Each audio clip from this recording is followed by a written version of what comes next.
दोन उपमुख्यमंत्री, एक मुख्यमंत्री, एक सिनियर एक ज्युनियर, दोन बायका फजिती आहे का? चालू आहे की नाही? आता माननीय अजितदादांनी या ठिकाणी उपमुख्यमंत्री होऊन तिकडे पद घेतलं. अजितदादा एक स्मार्ट माणूस, बोलले तसे करणारा माणूस, काम करणारा माणूस, पण पक्ष बदलवला. फडणवीस साहेबांकडे घेऊन जावी लागत असेल तर तुमचा स्वाभिमान गेला कुठे? सरकार नावाची चीज अस्तित्वात नाहीये. शेतकरी तडफडतोय, मरतोय. एका बाजूला लोड शेडिंगने त्रस्त झालाय, दुसऱ्या बाजूला पाऊस नाहीये, दुष्काळी स्थिती आहे, दुष्काळ जाहीर होत नाहीये, मदत मिळत नाहीये. मराठा समाज अख्खा राज्यामध्ये पाहिलं तर रस्त्यावर आलेला आहे, संताप आहे, उद्रेक आहे. पण सरकार त्यांच्या भावनांचे खेळत आहे.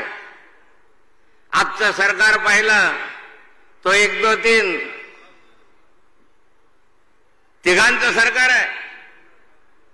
माननीय शिंदे साहेब मुख्यमंत्री, माननीय देवेंद्रजी उपमुख्यमंत्री, माननीय अजितदादा पवार उपमुख्यमंत्री, दोन उपमुख्यमंत्री, एक मुख्यमंत्री, एक सिनियर एक ज्युनियर, दोन बायका फजिती आहे का?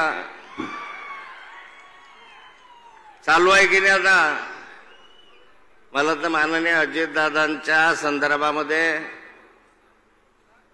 माननीय अजितदादांनी या ठिकाणी उपमुख्यमंत्री होऊन तिकडे पद घेतलं.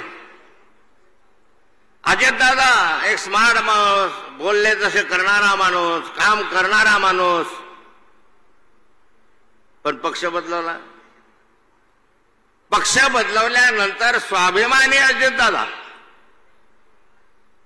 त्या ठिकाणी निर्णय घ्यायला लागले.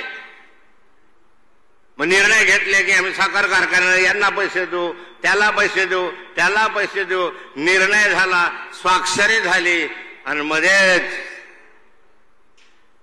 देवेंद्र फडणवीसांनी त्यांचा निर्णय रद्द करून टाकला. केवढा अपमान आहे! आता अजितदादांना निर्णय घ्यायचे अधिकार नाही आहेत. माननीय अजितदादांनी निर्णय घेतला की त्याच्यावर कोंबडा आता फडणवीसांचा लागणार आहे. फडणवीसांची सही झाल्यानंतर माननीय मुख्यमंत्र्यांची सही होणार आहे. अरे क्या हालत बना दी दादा तुमने. या तो शेर थे, तुमच्या आवाजाला बदललं होतं, पक्षामध्ये तुम्हाला किंमत होती, आणि आता तुम्हाला प्रत्येक फाईल जर फडणवीस साहेबांकडे घेऊन जावी लागत असेल तर तुमचा स्वाभिमान गेला कुठे? सरकार नावाची चीज अस्तित्वात नाहीये. शेतकरी तडफडतोय, मरतोय. एका बाजूला लोड शेडिंगने त्रस्त झालाय, दुसऱ्या बाजूला पाऊस नाहीये, दुष्काळी स्थिती आहे, दुष्काळ जाहीर होत नाहीये, मदत मिळत नाहीये, लोड शेडिंग कमी होत नाहीये. मुबलक वीज, मोफत वीज म्हणणारे माननीय देवेंद्र फडणवीस वारंवार सांगत होते की आम्ही शेतकऱ्याला 10 तास तरी कंटिन्युअसली वीज देऊ. आत्ता सांगितलं होतं. अरे 3 तासही मिळत नाही. मिळते का तुम्हाला? 10 तास वीज मिळते का? शेतकऱ्याला 10 तास वीज नाही. अहवाल दिला आहे, पाऊस वरून नाही, पाणी आहे ते काढता येत नाही.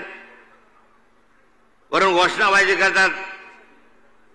एका बाजूला महागाई वाढली, भराभरा महागाई वाढत चालली.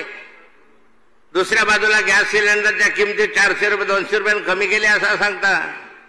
निवडणूक आली म्हणून चाललेले उपद्व्याप आहे. नाही तर आणखी 400चे 400 वाढले असते.